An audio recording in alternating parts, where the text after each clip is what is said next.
Alrighty, what we have going on today is a sun visor mirror that broke off.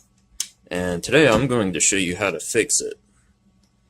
What we have here is the sun visor mirror, or the sun visor, and we have the clips here, if you can see those. Just these right there, and that.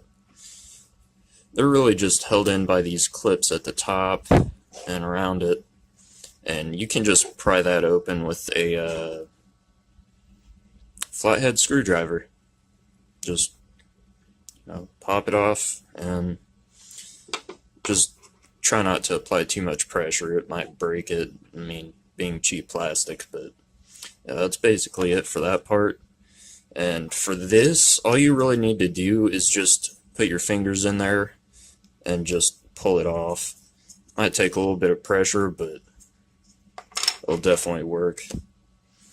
And how I'm going to reattach the mirror is just doing plastic welding.